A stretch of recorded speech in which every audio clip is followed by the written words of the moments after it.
What's up? Welcome to Where in the Sports World. I'm your host, Travis Eldridge. This, our first official episode, and we have an awesome guest. We're virtually flying over to Spain to check in on former Maryland basketball star Melo Trimble. I feel like maybe you can call him a legend in Terpland as well. He did some good things. He's one of the players that brought Maryland hoops back into the national spotlight during his time there. Melo now currently playing in the Spanish ACB League, Liga Endesa for Montaquit Fuenlabrada. But on this show, we're talking more than just Spanish hoops. We're talking everything from favorite moments as a Terp, recruiting stories, finding out what it was like to play in the same league as LaMelo Ball in Australia. He has some awesome stories about that. We are going all over the map with Melo Trimble right now. All right, so Melo, the basis of this show is where in the sports world are you? So fill in the blank. Where in the sports world are you right now? Fuenlabrada, Spain. What's for an American now living in Spain, what's the adjustment been like?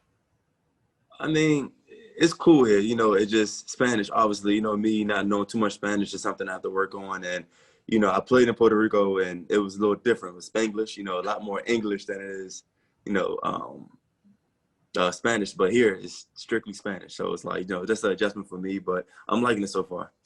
And you're like, what, like 30 minutes outside of Madrid? So it's got to be like, what's the setup like? Yeah, so I'm about 30 minutes outside of Madrid.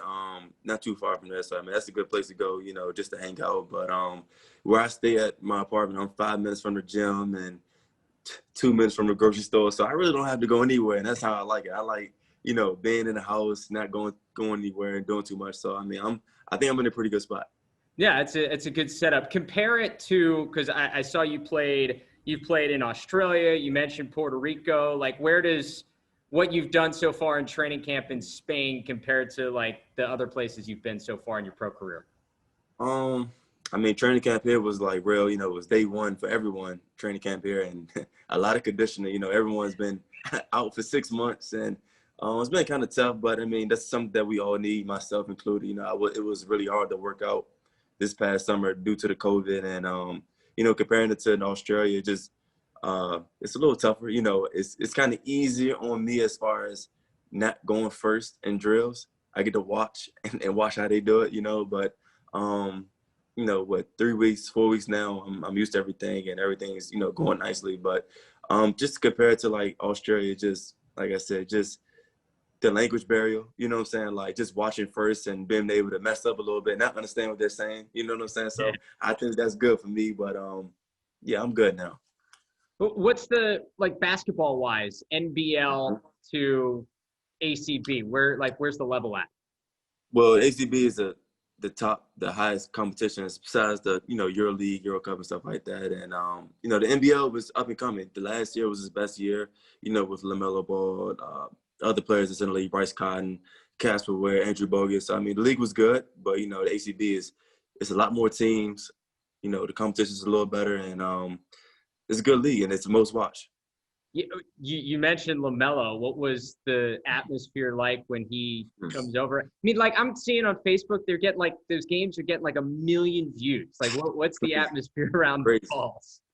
I mean, when we played LaMelo, he didn't play, but I mean, just being in that league and hearing everyone talk about him was just crazy. It's almost like he was really, not to be funny, but I mean, I didn't really know Michael Jackson that well, but from what I heard and seen how crazy people was over him, that's how they was over LaMelo. It was crazy. You had grown men going crazy over a kid. You know, it was crazy, but I mean, hey, I wish I was him, but, you know, I can't even be jealous about it. I was happy for him, and, you know, he played really well out there. And, you know, for him to be that young, to play in a, you know, grown man's league like that, and, you know, the way he carried himself was, you know, it was good to see. So grown men in Australia were freaking out over LaMelo Ball? Yeah, you'll be surprised. They were definitely freaking out over LaMelo Ball. When I mean grown men, I mean men with kids, you know, like, what are we doing? You know, like commentators. It was crazy, but I mean, he's a star. You know what I'm saying? You know, he has the last name Ball, you know, Lonzo Ball. His family has a whole TV show. So, I mean, I get it. And he's a good player. Hey, it was good for the league, right? Like, I mean, the amount of attention he probably drew was probably huge. Yeah, definitely good for the league. You know, had a lot of, you know, publicity. You know, the followers in the NBL went up, and the team he was on, it was crazy. The team he was on, you know, the year before, they didn't have a lot of followers. And then when he gets there, they have, a lot. It was crazy, comments, the likes and stuff they were getting. It was crazy, but I mean, it was definitely, it was a culture shock to them, for a kid like that to come over there that's so popular. And I feel like everywhere he went, he had to have like security. It was crazy. It was crazy. So for you personally in Australia, my brother actually went when he first got out of college and played some pro soccer in like the second division in Australia. And he was only there for like 6 or 7 months, and he came back. And I asked him, my biggest question is, did you see a kangaroo? And he said he never saw a kangaroo. Did you see a kangaroo while you were in Australia? I saw a couple kangaroos. Are they as cool as you might think?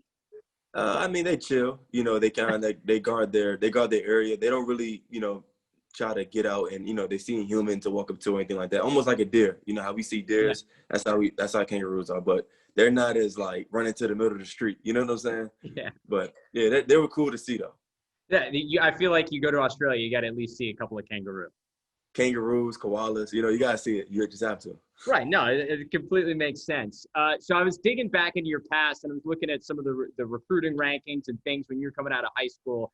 And one of the sites listed you as Romello. And I think that's the first time I've seen you listed as Romello. But when's the last time somebody called you Romello?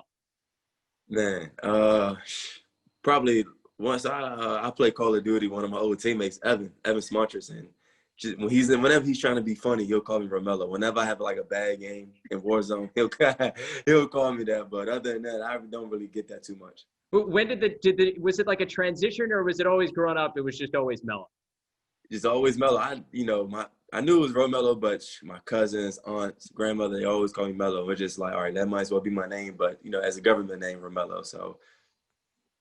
That makes sense. It's worked out pretty well for you in your basketball career. Yeah, it has. Coming out of DC, recruiting wise, like Maryland's got to be the spot, right? Like, how much thought process was there to going somewhere other than being a Terp?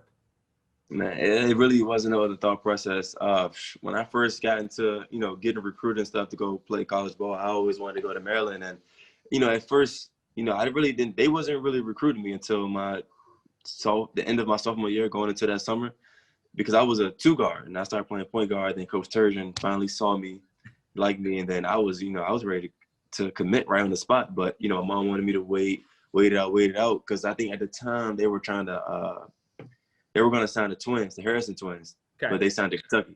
So I was waiting to see what was going on with that. And, when they went to Kentucky, I said, okay, I'm going to Maryland. And I committed and didn't even know the situation, how I was going to play out. I was like, I just want to go here. And, fortunate for me, the situation was before I got there, we had 5-7 transfers or whatever. I came in and I had no choice but to start and be in the spotlight. And it worked out well for me.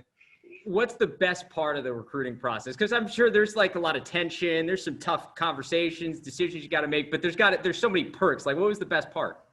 The best perk was the coach basically call you as if he was, your significant other, to call you a lot to make sure, hey, you still thinking about us, stuff like that. It was kind of cool to get to be annoyed by coaches calling you because they really wanted you. You know what I'm saying? And just everyone wondering where you're going. You go to school, everyone's like, oh, he's getting recruited by Maryland, Duke, and stuff like that. So that was pretty cool. And like I said, for the coaches to really be on you and like forcing you to please come here, that was cool. But it changes when you get to the school. It changes. Yeah. That love is lost. It's more, let's work now. Who was the best sweet talker that was trying to convince you to come somewhere? Sweet talker? Well, it's crazy. I cannot think of this coach's name, but he was at George Mason, and then he went to Miami. I cannot think of his name. Larry. So he was when he was transferring to Miami, it was like, come on now, it's Miami. It was like, but it's crazy enough. I never visited. And I like Larry Nager. My mom liked him, like the assistant coaches and all, because he took the whole staff to Miami. But, I never got a chance to visit schools because I always wanted to go to Maryland. I felt like if I was to go back in time, I would definitely have took the time to go take other visits, especially Miami. I mean, how did you not make that trip? That's crazy. I don't know. I was just so excited about Maryland offering me. It was like, come on, I got to go here. That's what it is. I mean, you made a name for yourself in Maryland, so you can't really second guess that decision. Now, who's the more famous former Terp, you or Scott Van Pelt? Well, that's a tough one. I mean, I think I'm not sure. I'm not sure. I mean, because he gets a lot of love, you know. He gets a lot of love, but I also get a lot of love too. And he wasn't a player, so I mean, but he's always on TV. Right. He's always on TV. So I don't know. I'm not on TV as much, and I don't really post as much, but I don't know. I can't say, like, we walk into the gym together, who are they going to cheer harder for? I don't know. Yeah, I mean, I feel like if we can make that happen, it would be a fun That would be fun. Back in Maryland. That would be fun. That would be something I want to see too. Like, who would they like to see more? Me or him? Because like I've seen videos, like he walks in College Park during the middle of a game, and like it's like the biggest celebrity in the sports world just walked in. Like, have you been to a game that he like walks into? When I was at school, he came to all like the bigger games, like Wisconsin, my freshman year. And when he walked in, we had no choice but to win. You know what I'm saying? That's how loud it was. So I mean, he definitely brings the crowd when he comes in. Hey, have you had a chance to meet him at all? I met him when we played Georgetown my sophomore year, but I didn't really get a chance to sit down and talk to him. When, you know, it was crazy. When he first messaged me on Twitter, I was like, yo, is this, you know, who it is? Showed my teammates. I was kind of having, you know, a little blushing moment. I was like, man, I can't believe he messaged me and stuff like that. But I didn't know he went to Maryland. And then, so then time went on. I said, oh, he went to Maryland. I was wondering why he kept coming to the games, but, you know, I didn't even know. It was crazy. And, so you know, it was crazy. I would see the show. He slid into the DMs on Twitter, yeah. Hey, man, it happens to the best of us. Sometimes it's the best way to get in contact with people now. That's right. That's right. So you had so many memorable moments at Maryland that Terp fans, like I work with a producer who went to Maryland, and like he like lights up when he talks about you and your time in Maryland. Yeah. What's your favorite moment or game during your Terp career? Favorite moment, game. I can't lie. It's both times we played Wisconsin, my freshman and sophomore year. That I can't lie. Those are probably the best games I've like just felt to be in. You know, I got a lot of moments. You know what I'm saying? It's hard because, you know, my freshman year we were so like counted out. You know, then we go into the Big Ten, play Michigan State, beat Michigan State. You know what I'm saying? So it was like those moments were surreal. And like when I first got to Maryland, like, you know, to meet the guys and just felt that camaraderie that, like, I felt like it was going to be a good year. Like, those moments right there was, like, the ones I want to get back. And I can't really put my finger on, like, the best moment. You know what I'm saying? But that Wisconsin game, both games was probably, like, yeah, okay. What's the best buzzer beater? Because you had a couple. Wisconsin for sure. Yeah. Because what's crazy is Turgeon said drive to the basket, and I told him, no. We're taking the three right here. We're taking the three. and so that's one of them where coach on the sideline is going, no. Oh yeah. Yeah. Oh, he's done that against I think Michigan State. My last shot at Maryland, he did that. He's like, no, and I made it. He was like, oh, you can't argue with it. When it goes in, you can't argue with it. It's always a good shot. I told him, I said, down one, down two, I'm taking the three every time. You're just gonna have to live with it. At least you were upfront about it. I was. I remember we played Northwestern my freshman year, and I missed the three, but Des Wells tipped it in. So he saved me. So, you know, something always positive could come out of it, you know? Yeah, no, absolutely. So and I was reading this summer that you had told somebody that if you leave after your freshman year, you probably have a chance to go in the NBA. I wonder, like, how much do you think about your decision and how everything is played out to where you are now? Because it's got to be something that you think about all the time. Oh yeah, I think about it all the time. Like, what would have happened if I would have, you know, been, you know, in the league right now? You know, if I would have left freshman year. But I told someone, I was like, man, it was just so hard. You know, you go to Maryland, you know, you don't know what they're expecting, and you see all this love you're getting, and the team you're around, the guys you're around, the coaches you're around. It's like, man, like, do I want to leave this and, you know, already just leave and go, you know, be a big boy and adult and stuff like that? I was like, I don't know if I want to do it yet.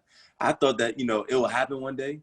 I didn't get drafted and things didn't work out, but, you know, it is what it is. And, you know, God has a plan for everybody. I'm happy where I'm at. You know, I played in NBL, played, you know, against tough guys, and now I moved my way up to the ACB. So, I mean, it is what it is. I still may have a chance one day to get there, but if not, I'm still happy with the decision. Like I said, it was just so hard to leave Maryland. You know, I'm from there. Everyone loved me, and it was just, I was a rock star there. I was like LaMelo in Australia. You know what I'm saying? So Yeah. it was tough. It was definitely tough. But I mean, I was looking back on it, just watching NBA games. I'm like, man, I could be there right now, you know? But it is what it is. Hey, man, you had Terps grown men yelling your name with kids and I did. everything. I Like, did. it's just role reversal. I did. That was cool though. That was cool. That's why I understood like LaMelo. Like it was. I know what he's feeling. He's probably happy. Oh, all these people love me and stuff like that. But honestly, nothing was on that level. That was a whole different type of level he was on. That was crazy. I could admit.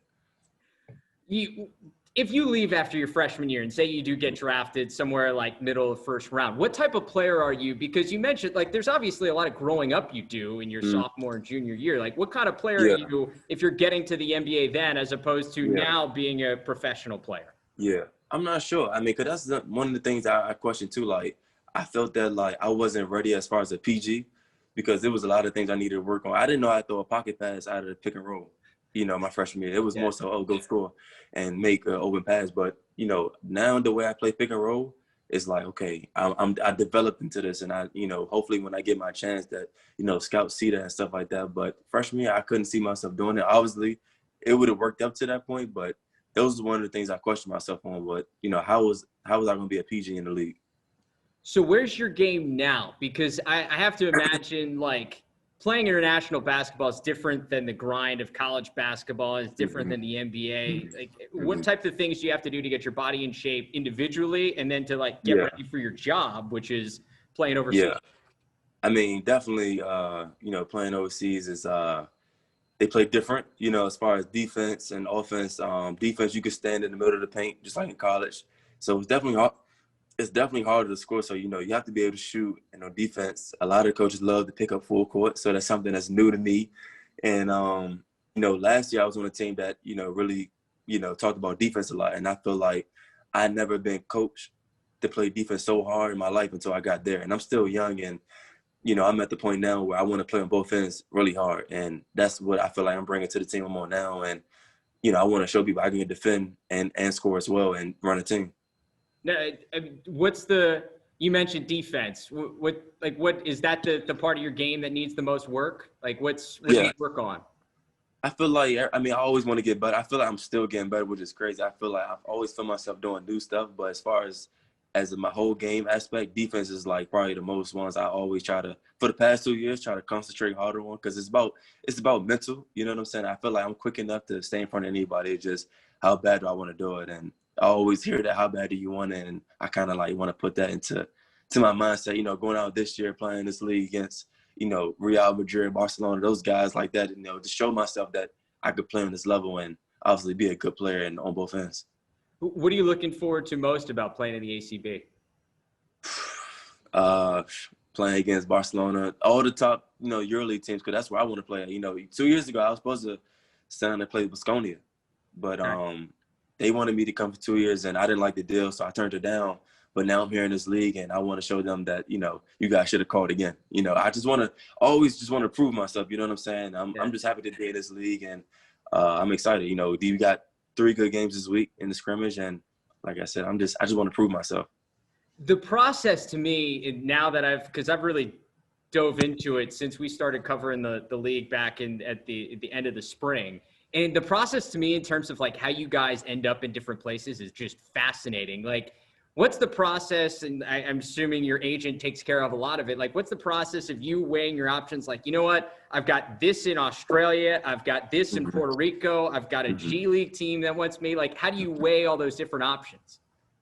I played in the G League my first year, and it was good to play. Good experience for me. But I wouldn't see myself going back. But unless I had to. But just as far as weighing my options is about, if I go overseas, I have to talk to the coach. I have to see how he wants me to play. That's like the biggest thing. And I feel like last year, I'm not going to talk about the situation because it is what it is now, but I feel like I rushed it instead of getting to know the coach. Because when I first went to Australia, my agent told me, oh, yeah, you're going to Australia? I'm like, what's in Australia? I never even been there. And I talked to the coach, and I was like, Coach, how do you want me to play? You know what I'm saying? How do you see me playing on your team? And once he told me, it was like, okay, I'm going there. I want to get to the league, and I feel like I need to be able to play myself. And he let me play myself, and I was able to be liked in that league, and I was able to go to a higher, one of the biggest teams in the league or whatever. But, things happened, and moving on to this year, I called the coach of Spain. I'm like, Coach, how do you want me to play? And he tells me, you have all my respect on offense to be yourself. On defense, I coach you. I'm like, cool, I could do that. And just long as I see my teammates, they respect me, and that's how I make my decision. I mean, it's kind of like almost like picking a school to go to college, right? Like, it definitely is. It definitely is. That's exactly, I never even thought about that, but that's how it feels. When you go to different countries and stuff, and you want to play on these different teams, and a lot of guys aren't satisfied because they don't get to know the coach and they don't know the team. So me, I did my history. I knew about the ACB because I was gonna go last year to play with Estudiantes. Yeah. But COVID, so I didn't. And now that now we're here now, I'm feeling a broader card, and there's a new coach, and one of my old teammates played with this coach, and he told me, no, you're gonna be good there. So definitely got to do your history wherever you go. How weird is it to be overseas with the COVID stuff going on? Because traveling has to be just strange and weird, especially internationally.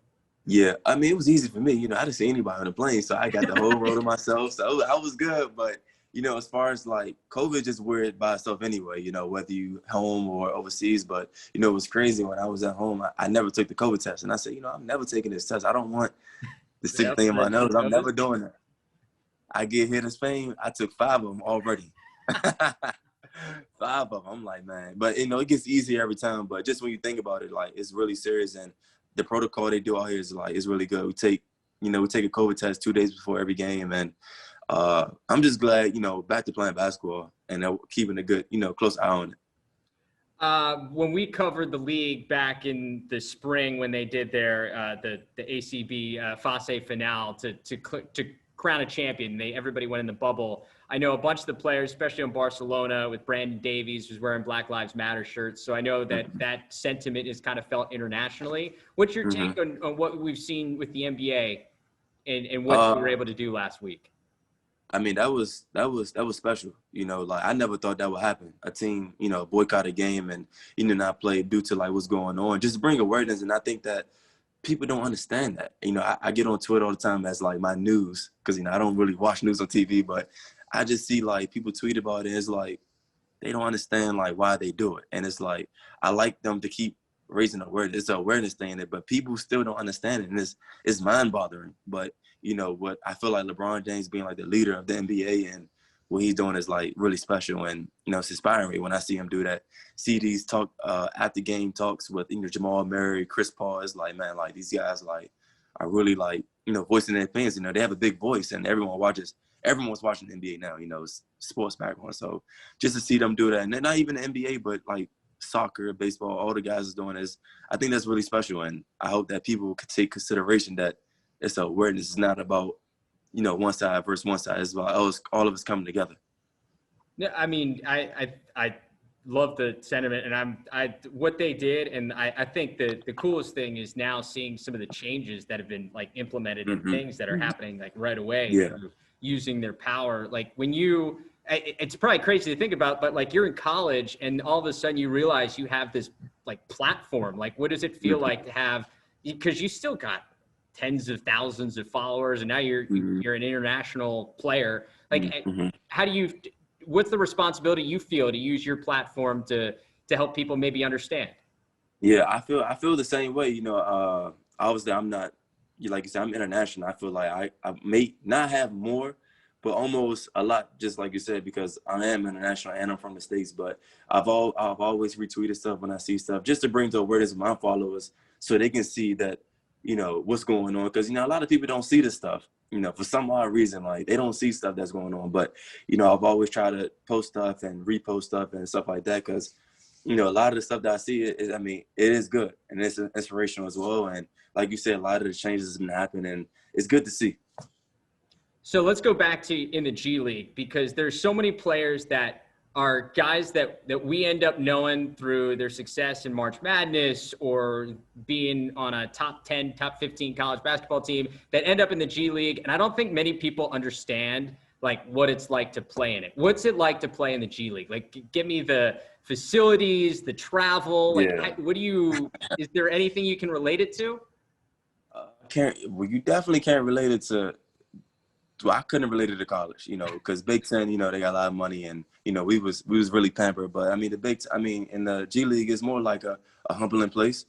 You travel economy. You travel with everyone else. Random people on the plane, and the facilities are nice. I will say that, but I mean, I was in Iowa, and where we stayed wasn't top tier A1 type of place, but it was good, it was doable, but it just depends on where you come from and how you look at it and how you approach being in the G League. I feel like if you go in there with a positive mindset, you'll get positive results. If you go in there like, "Why I'm here," and this person getting called up and stuff like that, then you're gonna hurt yourself because that's all you're gonna think about, and things don't get better. You know what I'm saying? Like with how you eat, compared to the NBA, compared to college, they don't get better, but it just depends on what kind of attitude you have going into the situation.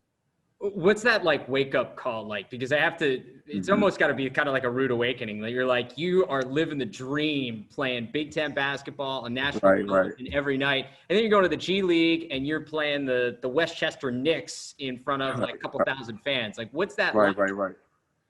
I mean, the thing is how I took it was an opportunity for me to showcase what I can do. Obviously, I'm in the G League, but it's hard to get up for games like that when there's like 10 people in the gym. It's hard to do that. But, the cool thing about when I was playing, we played the Wisconsin team.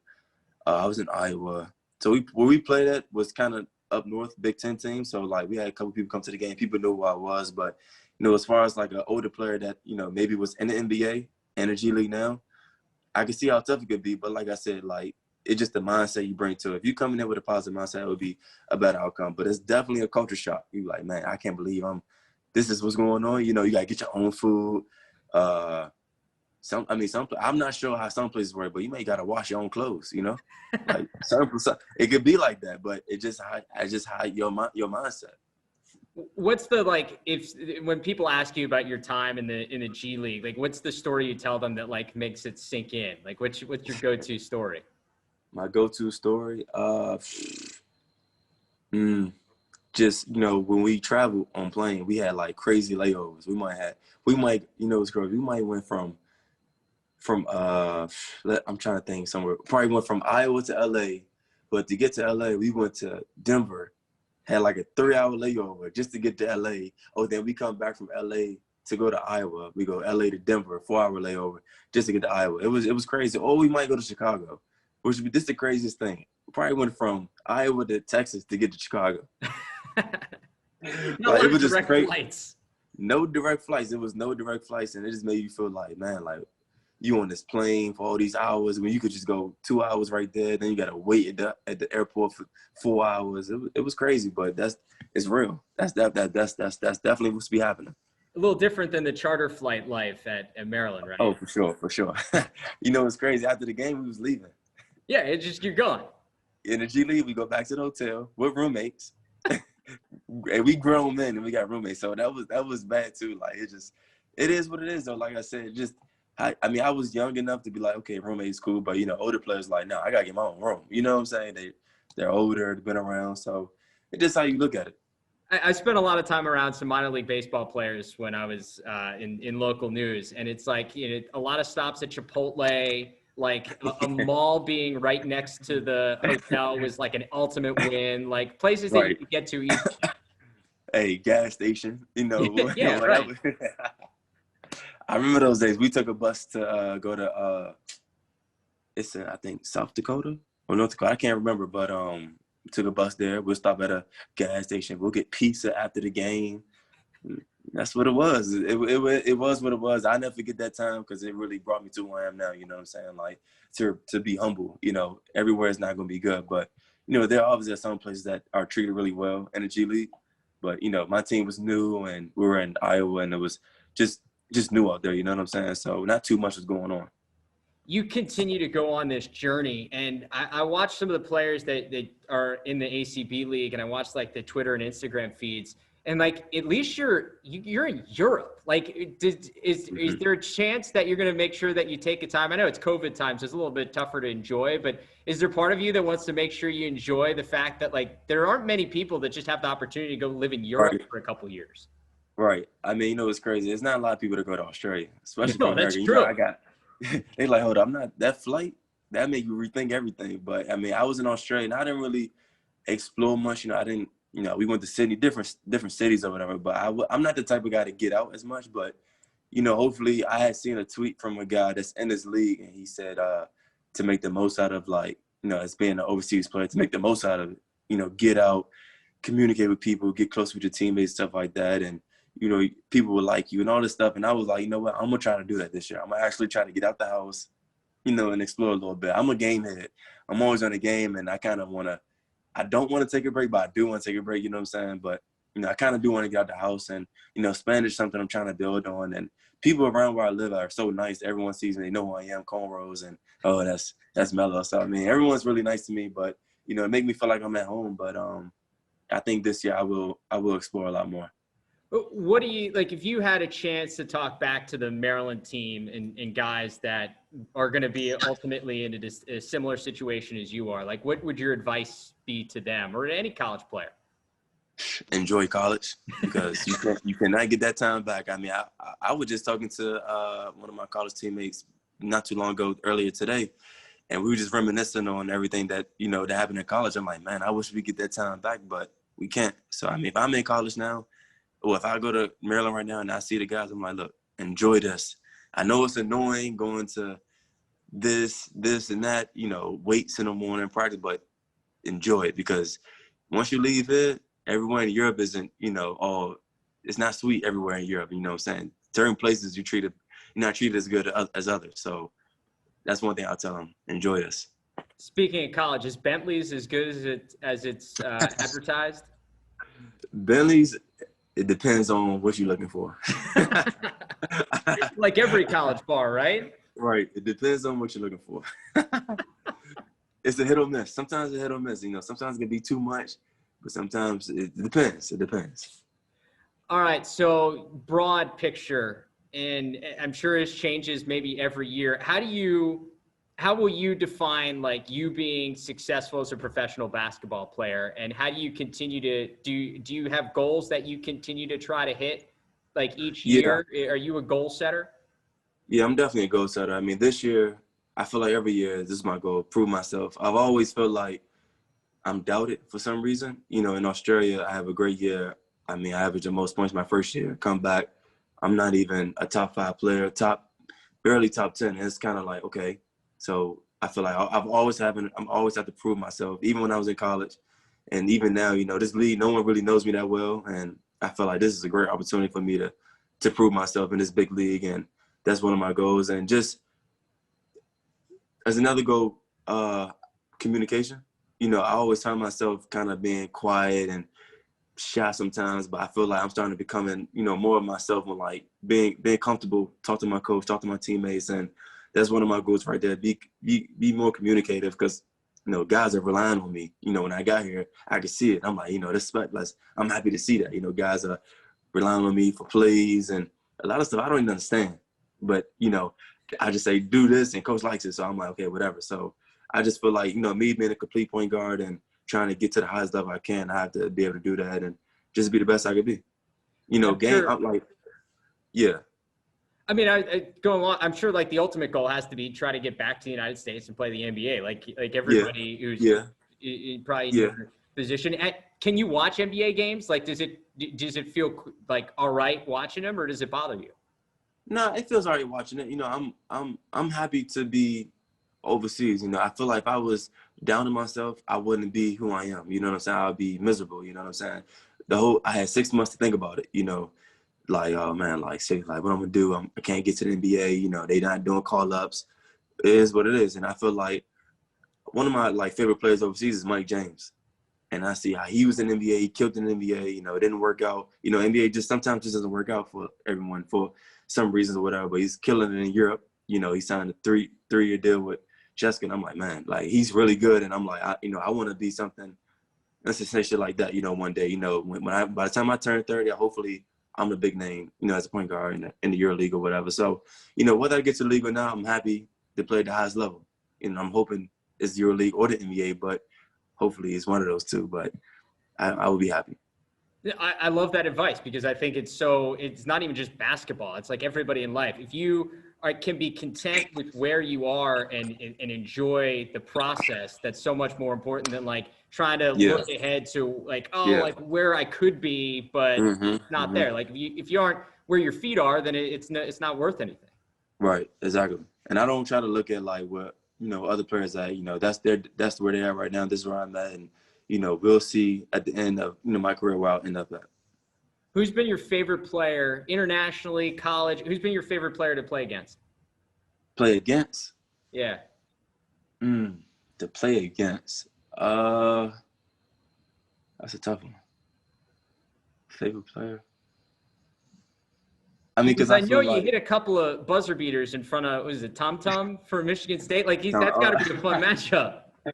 I mean, that was definitely a special moment. I mean, that was special. I'm trying to think.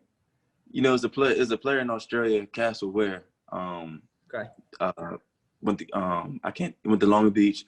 He's a older player, but I feel like every time me and him play against each other, we bring out the best. I had 42. That was my highest in my in my career as far as a pro. And every time we play each other, I always have high points. So I feel like that's one of my favorite players right there. Every time I play against him, I know I'm gonna play a good game. Hey, that works out well. Yeah. All right, let's finish with this. I'm going to give you 3 kind of off the radar questions, 3 for the road to get you out of here, okay? All right. So one meal, if you could eat one meal the rest of your life, what would it be? Fried chicken. Is there a specific kind or just any kind of fried chicken? I might got to go with Popeyes. Oh, okay. Yeah, I'm a Popeyes guy. So yeah, you'd be team Popeyes over like Chick-fil-A? Now we talking about chicken sandwiches, or we talking about chicken? See, I'm talking about chicken wings. Okay, but chicken sandwich, you can go the other way. Chicken sandwich. I might have to go with Chick-fil-A. It was a big conversation, so that's a tough question. Weigh in. That's definitely a tough question because those two right there hit the spot every time. Yeah, you really can't go wrong. Maryland, you got the tagline, "Fear the turtle." Why should people fear a turtle?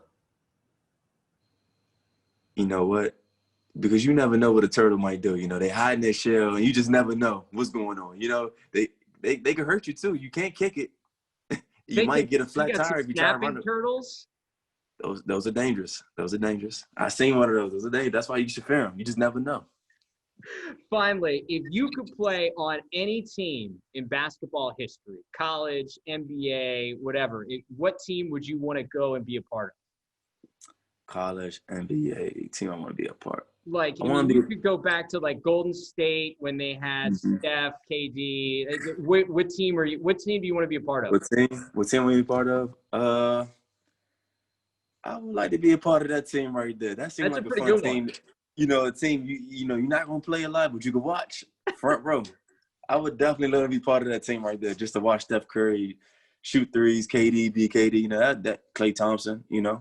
That's the team right there. Could you get along with Draymond being a Michigan State guy? For sure. We'll always have our arguments about who's better, but I feel like I'm a good guy to get along with, he's a little antsy, but I like that. So, I think we'll be cool. All right, Melo. Hey, man, appreciate all the time. Good luck overseas. Enjoy a little bit of Spain while you're there as well. I got you. Hopefully we can catch up again sometime down the line. Yep, sounds good. Take care. Thanks, man.